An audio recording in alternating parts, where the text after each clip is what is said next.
welcome to Billy Nacho's Rant 200th episode party. Alternate titles include the Neither of Us Thought It'd Ever Go This Far party and the How Is This Show Still On party. Yes, you heard me right, 200th episode. Yet again taking place at the Ames Street Theater. Yeah, a real theater. This makes me feel like a real show. It's a great feeling, I must admit, to know I have such influence over a place like this. That influence being influencing the terms and conditions to now include liabilities by robot octopus lasers. And just like a real responsible show owner, we have come early. So early, in fact, that there's time to kill before any friends arrive. Now, did I make the same mistake this time that I did last time, and now there's a bunch of time to kill before anything starts? Yes. Will I do the exact same thing that happened last time, and just list off facts about the show to fill time? No, I'm more creative than that. Instead, I think it's a better way to just keep asking myself the questions to fill the time, and then answering them myself like I'm doing right now. Because it's not going to be for another hour, at least, that anyone knocks on that door over there, and I'm just really bad at scheduling things, okay? Oh, hey Fwim. Glad you could come. I'll see you in about an hour. Take care. It's always great to know that, no matter what, at least one person will come here. That's the bare minimum. Any less than that, and I would have been extremely disappointed. But turns out we have more than that, so I am decently surprised. Does that mean I'm still not hoping that everyone else will come? No, but I am glad we have the kind of friends who will come to silly events like this. Oh, and speaking of those friends, hold on a moment. Fwim, come on, it's too early. Can't you see I'm trying to waste time until people show up? Oh wow, it's the first guest, he's here! Yeah, Jelly, look, this show is so great, the first guest has appeared -1 hours into its run. Wow. And of course what I meant to say is, how's it going? Oh yeah, it's been going amazing. And of course I didn't get to be here for the 100th party, because I didn't know you. Well, I didn't know you, I knew you as that guy on the street who talked about stuff, but I didn't know you. But now that you do know me, you know me as your #1 customer. You bought one thing. Well, yeah, but it was still a decently priced from the back closet on Christmas Eve. By that definition, I have hundreds of best customers. Really, I came because you're a cool person, and I heard you're going to be doing something new today. Yes, I do have a cool, unique idea for this 200th celebration, which I will not be disclosing until later today. But in the meantime, I'm going to practice my ranting. If you'd like, you can sit and watch. Numbers are a universal experience. Everybody has had some sort of interaction with them. And although everyone's had some sort of interaction with them, that may or may not have been a positive interaction. Because numbers, to some people, can be boring. Because after all, numbers lead to math. Math leads to school. And school leads to not doing the things you want to do. Unless the thing you do want to do is school, in which case such negative reaction would not have occurred. Thankfully, it seems that mathematicians have actually caught on to the fact that people don't like numbers. And so there exists a system to remove some of the numbers from numbers. Not at all on topic, but that's a nice chair. Where'd you get that? If you really want to be taken seriously, you can't be distracted by simple things like chairs. Good point. Anyway, the thing I was alluding to is rounding. A system in numbers where if a number is close to a number, people just assume, sure, it's close enough, that number is now that number. And rounding almost always makes a number go up. The reason? Well, if you take a 2-digit number, like let's say for the first digit it's 1, and then for the second digit it's 0, that number is 10, an already round number, so you wouldn't need to round it. And the way rounding works is if it's 0, 1, 2, 3, or 4, you round down. But if it's 5, 6, 7, 8, or 9, you round up.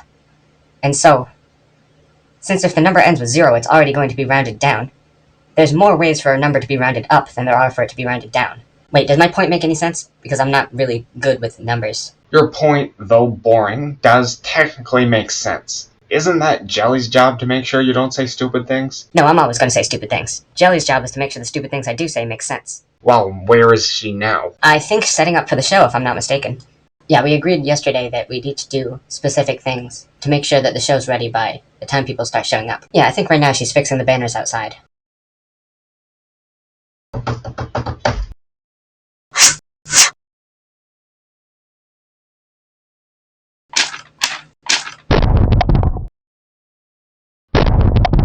Holy cow, what is that sound? Is everyone okay out here? Because I really don't think that's supposed to be... Ooh, hey, so glad you could make it. I thought you weren't coming because of what happened last time. And come to think of it, I'm actually not sure which one of you I'm talking to, so I'll just wait a few seconds. Probably for the best. No one has to be talking constantly. Although nobody would know that just by looking at you. Good morning, Ultraviolet. Or should I say good afternoon, since it's almost 12 o'clock. Maybe good midday would be a nice alternative. It would certainly not. Well, anyway, I'm assuming by your entrance that you're still up to the whole making stuff. And in utilizing this time before the show starts, I'd like to ask you one thing. One small thing. Please do not have any big antagonistic plans this time. It would mean a lot to me if the show could just continue as normal. Okay? Oh, funny you should mention that. The reason I came early was actually to not plan for the not antagonistic plan I'm not planning for. What a coincidence. Alright, you're being sarcastic. But, at the bare minimum, can the plan that you are planning not involve any property damage to the theater? Alright, I think we can make that work. Ah, thank you. That's very considerate. And I know you probably don't want to talk to me for much longer, but I just have one question to ask before we go inside. What is that orange stuff on the robot? What is that? It doesn't look mechanical.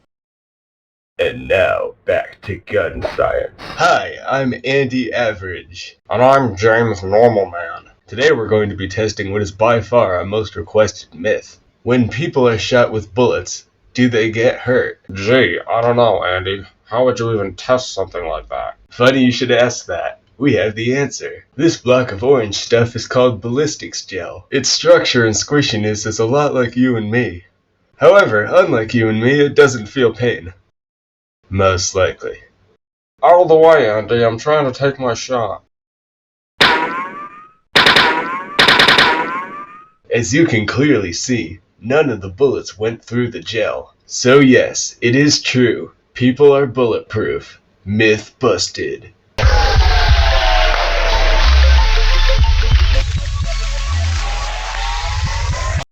Don't be ridiculous. There's nothing embarrassing about watching science shows. Yeah, for example, this tie I'm wearing right now, I call it my Billy Nut Nye the Science Joe guy tie. Huh, maybe this is a bit silly. He wears other ties that are not red, right? Wait, before you leave, I have one quick request. Can you please use your robot to reach all the way up there and grab down those banners?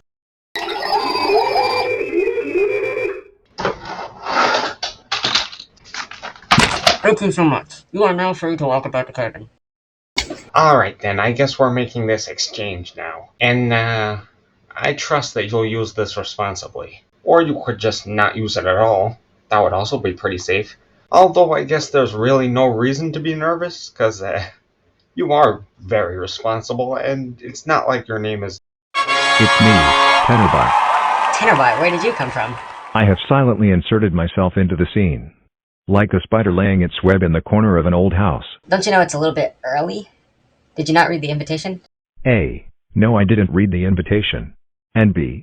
Isn't everyone here already? Why wait? That's not true. The only people who showed up are Fwim, Ultraviolet, you, and, Chuck Monkey. Huh. Where's Chuck Monkey? Hey, have you seen Chuck anywhere? Well, this certainly isn't a good reputation to uphold. Losing guests to the show is usually not a good thing for the show. And, neither is putting up your feet on the seat in front of you. If every person you accounted for arrived, and took up 4 seats each, we'd still only be at half capacity. Settle down. Wow, really? I never bothered to check how many people fit in the theater. 56. Huh? You're expecting 7. Each person takes up 4. That's 28. Double that, because 28 would be half capacity. So the theater holds 56. He makes a good point. What? No, Tenerbot, you're really going to be siding with the villain? The antagonist? The evil mastermind responsible for ruining the last special? I think the proper term would be enhancing. What can I say? That I disagree with simple math. Of course I'm siding with the villain. Tenerbot, that's a multi-step equation. Any more than one step, and I just don't feel like putting in the effort right now. Uh-oh, this is not good. Mr. Monkey's gone missing and nobody even knows where he is. Though, this might be a good time to use your new... accessory. You know, responsibly, of course.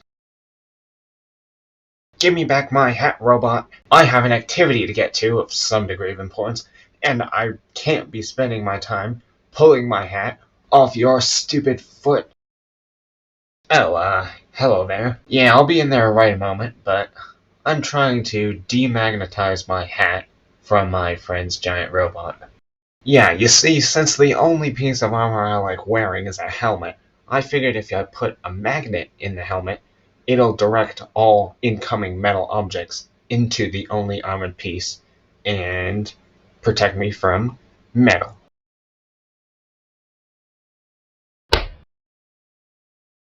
Well, yes, I suppose that would pose a little bit of a problem. Though those problems will never be addressed, as it's pretty much impossible to separate a magnet like that from a big metal thing like that. Oh, but don't worry, I'm sure I can ask Billy for some sort of a plastic wedge to remove the magnet from the metal. But then again, it's probably just a lost cause, so don't bother wasting your strength on... Yes, because such a thing is so impossible. Thank you for the effort.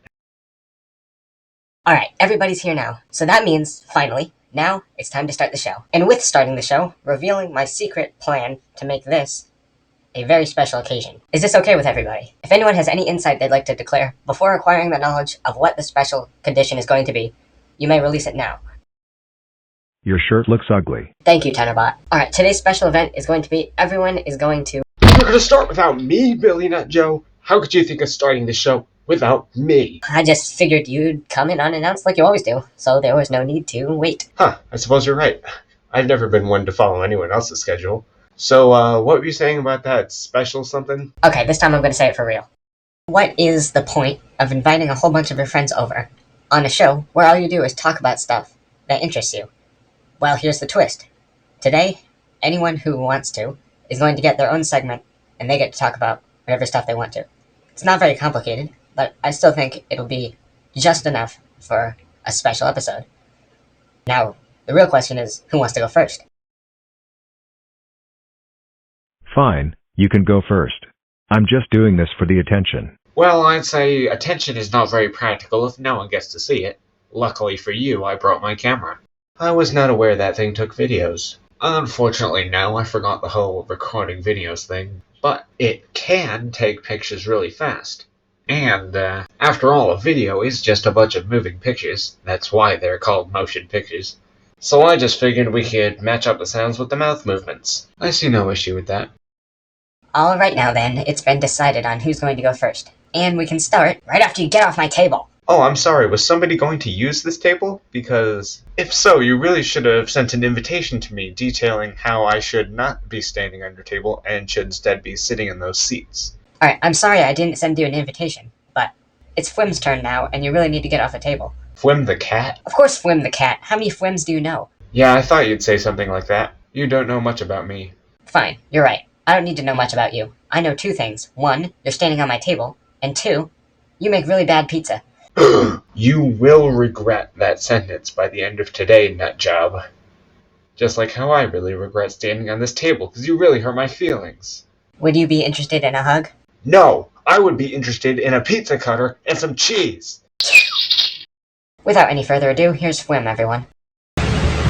Hi there, it's me, the one he just said. You'll probably remember me as the guy from the Christmas episode, but hey, now you know me as the guy from this one too, so that's cool. You are also aware of the fact that I am now supposed to be talking about something that interests me. A note to no one in particular, that sort of thing requires some sort of prior knowledge of that event and planning, Billy. Luckily for all of you though, I always come mentally prepared with a sales pitch. And in this case, many. So to compensate for what is the show and tell equivalent of a pop quiz, here are some of the cool things that I sell. Now this may look like a hat, but you're probably focused right now on the fact that I just pulled that hat from nowhere onto the table. But it's okay, I have a bag there full of things that I'm pulling it from. Is what I would say if I had a bag there full of things that I'm pulling it from, but I don't, so let's just continue the presentation. Anyway, what this hat actually is, it's one of those drinky hats with the drinks attached that you drink through a straw, but in this case, you wear it in the rain, and then the rain falls on the top of the hat, which is concave, and is purified into water you can drink. The specific audience that this product is targeting are those who like to run in the rain but don't like to carry a water bottle with them, and also who don't mind looking weird wearing this hat. So I guess really outdoor runners in the rain who have water bottles that are uglier than this hat, so this hat will be the preferable alternative. Next product. To which I must apologize for this next product because you've recently been lied to. When I said I wasn't pulling things out of a bag, I actually was. What's special about this bag, you may ask? Well, did you hear me pulling things out of the bag? No, that's because it's a silence bag. It's a sneaky bag. So I guess the target demographic for this would be ninjas who like orange. Maybe I should also make a black one for enhance stealth purposes. Although, after all, did any of you see me bring this in? No? So it must be doing its job, right? What else is in this bag, you may be thinking? Well, nothing, really, except for one thing. That specific thing allows me to show you a whole lot more than what I can actually fit in this bag. Look at this. Ta-da! It's a flip TV. What is a flip TV? Well, I think most people call it a laptop. And I am, of course, aware of that. The only reason I called it a flip TV is so I can more easily segue into showing off my flip phone, which has a laser. Ooh, look at that. Pay attention to that fact, it'll come up later. As for now, let's just relax and watch a nice video. Although maybe those watching in person should scoot up in their seats a little bit because this screen is really small. Hi, my name is Swim. A thing you should already be aware of because this video is meant to be watched after I already introduced you to that fact. The purpose of this video is just to show off some random things that I have in the store and their functions. This is what I like to call the unsolvable Rubik's Cube.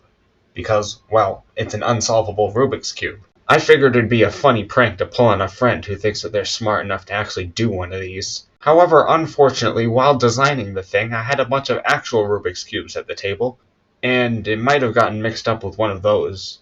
Although, I guess we won't know because I can't actually solve one of these. Anyway, the way that the thing actually works is that there's a gyroscope inside attached to a computer so that the colors change on the sides that you're not looking at, because you'll obviously be tilting the side you're looking at your face, so the other sides change color while you're focusing on only one side. However, I suppose a cheaper alternative would just be take a normal Rubik's Cube and remove one of the stickers. Don't include that in the video. Fruit straws. A universal charger that can charge any sort of device. It even works wirelessly, somehow. Here's one for my fellow cats out there. Have you ever been harassed by someone with a laser pointer? And you can't help but follow it because of your primitive, outdated, animalistic instincts. Well, simply put, this green jar has the amazing ability to catch those lasers out of the air. When the jar turns a nice dark red, that means that it's ready to be released back into the wild. Okay, so it's a little bright. Fwim's Things. 3 stars. I'd say it's a nice place. Thank you for sharing, Fwim. I know how hard it can be to stand in front of people and talk. Thank you and all, but no you don't. You do that all the time without ever being asked. I guess that is kind of true. Oh yeah, by the way, Fwim, what was that thing that you had on your back? Oh, that? Oh, that's just, that's a surprise for later. And ignoring absolutely every follow-up question, this scene is over now. Do the static thing. I am very sorry for you, Billy Nut Joe. Why? Well, some people have innate talents and abilities, and you don't. So we have gotten you a gift that will improve your most prominent trait. Okay. What do you think is my most prominent trait? Telling jokes. They may not be funny, but they definitely fit the definition. I am not optimistic about the way this is going. Why? Well, you were smiling, and it's generally not a good thing when you're smiling. Hey, that's horrible. Yeah, I meant under the context that you're pointing an unidentified invention at me with a nozzle very obviously going to shoot something that I don't like when you're smiling. Oh, okay, I guess that's fair. Alright, let's test this out. Tell a joke. Okay. What kind of joke are you looking for? Doesn't really matter. So one quantum physicist says to another, I wish quantum mechanics were easier to understand. And then the second one responds with, don't worry, I've been working to prove alternate dimensions exist, and I'm sure in one of them everyone understands quantum mechanics. So, do you enjoy your present? Why would you ever make a tomato throwing machine? No one's actually thrown a tomato at someone since like the 1800s. Honestly, because it was funny and would embarrass you. I shall not be embarrassed further. I'm going somewhere else. Never will you umami me again.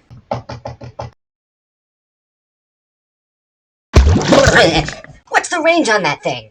Hello, my name is Chuck Lance Monkey, and I have something to say. And yes, my last name is Lance, not Monkey, because that wouldn't make any sense. In fact, really, Monkey is not even a part of any of my official name, first, middle, or last.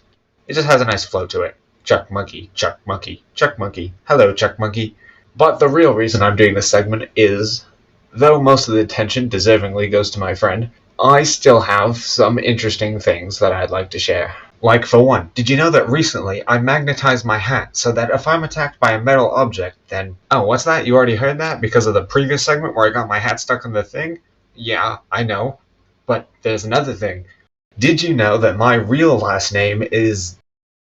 Oh, I'm a nothing character. When was the last time you heard someone care what Chuck Monkey thought? Probably not for a long time. This is the worst thing that can happen to a person that's happening to me right now. Though I don't really know for sure, because thankfully this doesn't happen very often. Chuck, are you okay? Because it really doesn't sound like that. And if you don't want to do the segment, you don't have to. No, I must. If no one wants to hear about me, I'll have to tell them myself. An obvious hurdle for that plan is the fact that there's no one here to tell. What are you talking about? There's a whole audience of people right here. It's okay, Chuck, it's okay. Everyone's probably just off doing their side plots. You know how people are with the side plots, where they all go do something, and then at the end, everything all comes together? Actually, I'm still here. Hello. Hi, Fwem. But what about Ultraviolet? I'm sure he cares about you, I think. Just not here right now. And that doesn't have anything to do with you. It's probably just wasn't satisfied with the previous performance, and went to do something else. Well, yes, I suppose so, but even still, I can't even do anything to help my best friend. Oh, but that's not true. I remember a few weeks ago, you told me when Ultraviolet's birthday was. So I got him a bowl of ice cream to celebrate, and I gave it to him. However, the ice cream was cookie dough, and then he kind of tried to attack me because he thought I was trying to give him salmonella. But after a short conversation, he did finish the ice cream and said that I should thank you. Or, alternatively, to reference a thing that anyone here actually saw happen, I once helped build a tomato throwing machine. That was you? Yeah, it was me. Did you like it? Honestly, yes, I did. I appreciated the effort. But seeing as you're in a better mood now, I'll leave you alone to do whatever else you want to do on your segment. Bye. Forget the rest of this segment. I have purpose now. I want to go and do something fun. Come on, Jill. We gotta clear the stage for my excellence. Hello, my name is Supernova. I am here today to... Nova? What? I was just wondering where you went on account of the fact that you stole, the camera. Well, I'm using the camera. Okay. Is this going to count as your segment? I don't know, actually. I had a pretty interesting segment on arson planned. Anti-arsonry, right? Yes, though I suppose it would save time and energy to just do the one segment. Alright, have fun. Just make sure you're recording and all. See you later. Alright, hello, my name is Supernova, and that dumb squirrel thinks that I can't cook a pizza? Oh, I'll show him. Yeah. It's time yet again for me to cook the second pizza ever on the show, in a segment I'm calling Nothing, because nobody else titled their segments. Alright, let's get into the thick of it. Or the thick crusts, if you will. Oh, and I will, because crusts are the first thing you need to make a pizza. A pizza that's being made for, how many people? Well, there's me, Billy, Jelly, Skunk, Monkey, Cat. So with that taken into consideration, we're going to need one pizza, because one pizza can be cut into however many slices you want. Firstly, let's get the dough. Alright, that didn't take too long. In fact, it took a considerably short amount of time considering the action I just did. That is because I can move faster than the speed of light, which is fun for taking things. For example, here you can see I've stolen Billy's dignity. Somehow, even in a suit, he still manages to look like a nerd. Ooh, I could even take this thing. I don't know what's inside it because I don't have time to check. Alright then, now that I've shown off my unreasonably strong powers, let's make a pizza. I'm not sure what you were expecting. And now for by far the most difficult part of making a pizza, the slicing. Alright, I didn't do it right. I'm gonna get a new pizza and have a do-over. Do-over. Do-over. I don't even know what went wrong with this one. I'm just gonna throw this one out, because frankly I'm not feeling it. Boom. Perfectly sliced. Easy peasy. Nova, you've got to help me. Weird things are happening and I don't know why. Oh, there's my clothes. Also, that's not very nice. I don't want to be unwillingly naked in a world where everyone already doesn't wear clothes. Oh, I guess I'm also sorry for using you as a garbage bin then. You jerk! Don't use me as your garbage bin! Alright, fine. If it makes you feel better, you're my favorite garbage bin. No, it doesn't make me feel better. Your favorite garbage bin is full. Stop using it. I'm sorry you had to hear it from me, but that won't stop you from being society's garbage bin, you know? If you need me, I'll be listening to Linkin Park and wallowing. Alright, now it's time to check if the camera's recording. Hey, it's me, Chuck Monkey, and I am very happy right now. What are you up to? Oh, just a simple competency test. I may have called them morons before, but never really had the research to back that up.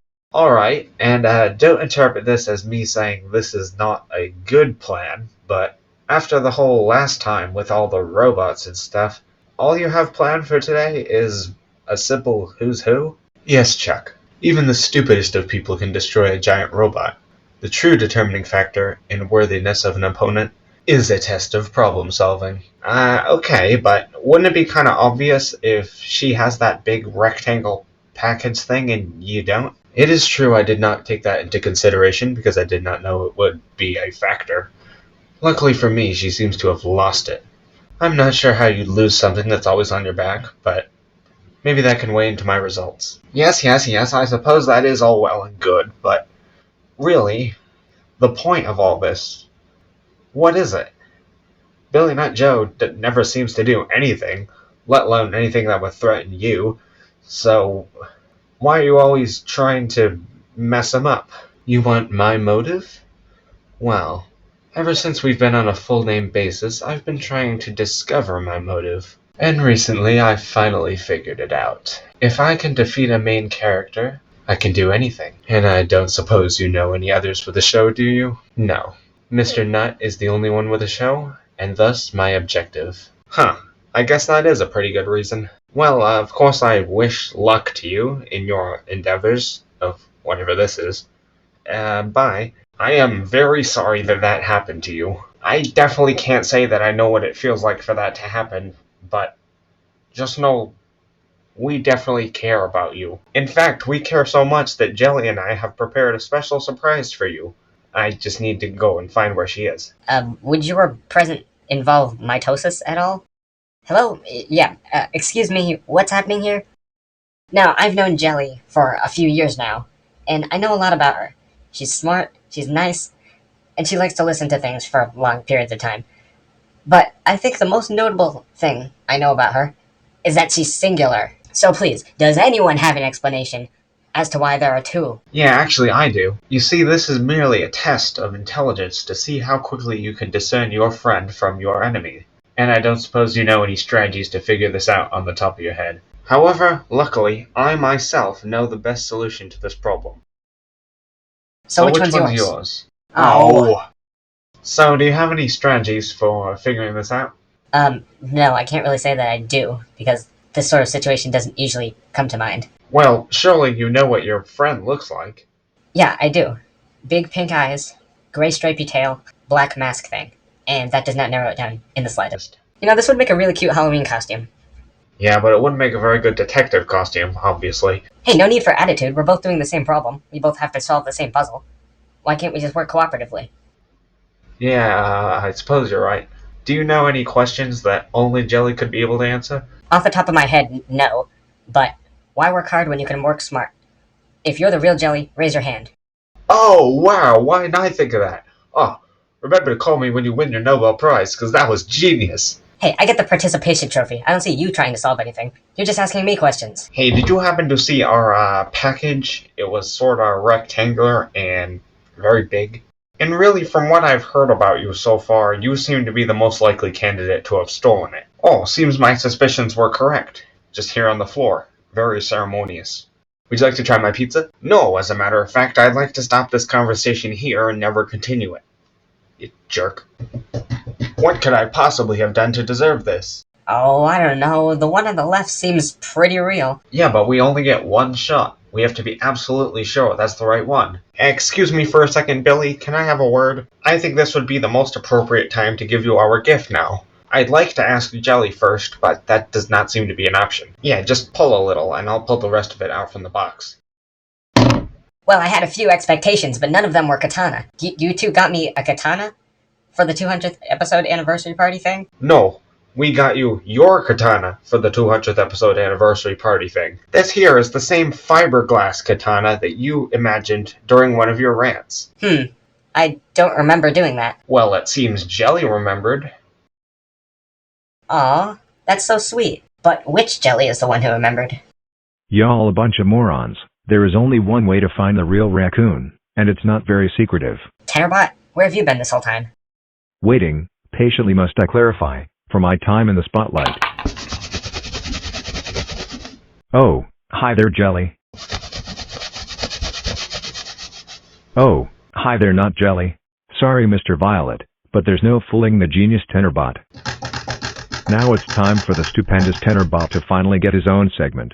All fluffy mammals please exit stage. I don't want you getting in my shot. I'm sorry, Tenerbot, but cheating will not be tolerated. Though I suppose I should thank you, as now I get to switch into something much more comfortable. That being nothing at all. Thank you for your time, ladies and gentlemen, but now I have one simple request. If your name is not Billy or Jelly, please exit the stage now and find your seats. Come on, Ultraviolet. Can't we just finish off the show with a nice, peaceful finale? You know what I'm talking about. Like, everyone on stage just holding hands and bowing together, but, like, bowing to no one because everyone's on stage? I'm sorry, Billy, but as much as I'd like to do that, is outweighed by the amount that I don't want to do that, which is quite a lot. Okay. Come on, Jelly, you got this. Just please don't get yourself hurt. Hello, Jelly. Are you feeling good today? Because I predict that good feeling won't be lasting much longer. Nah, I wouldn't shoot you. Besides, I think we have an issue to sort out, don't we? See, last year, you and me had a little battle, and let's just say the winner was not my number one choice. So today, I challenge you to a rematch. So, are you up for it, Jelly? It's not like you have much of a choice, really. Yes, I think we're plenty prepared.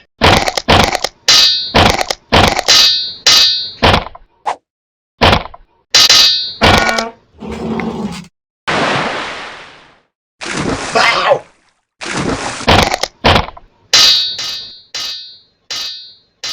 Wow, I didn't think it would be this cool to see our buddies beat each other up. That's because this isn't cool. Someone needs to stop this. Oh, I think I have an idea.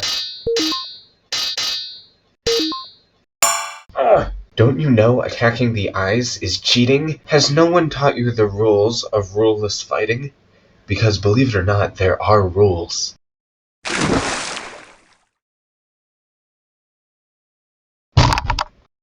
Jelly, are you okay?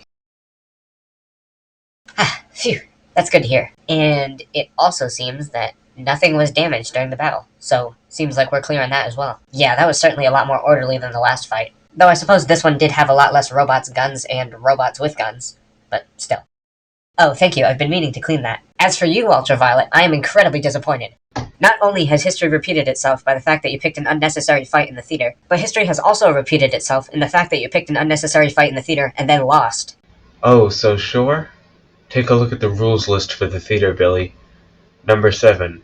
Under no circumstance should the co-host attack any guests. Does it say anything about the host?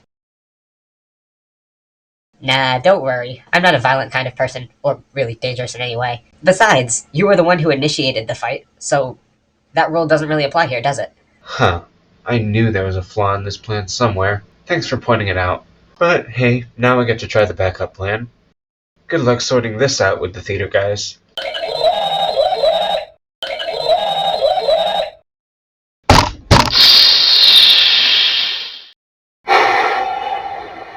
I must say, Billy, I really did have quite a nice time here. See you next year, sucker. Ah, flippin' flipper.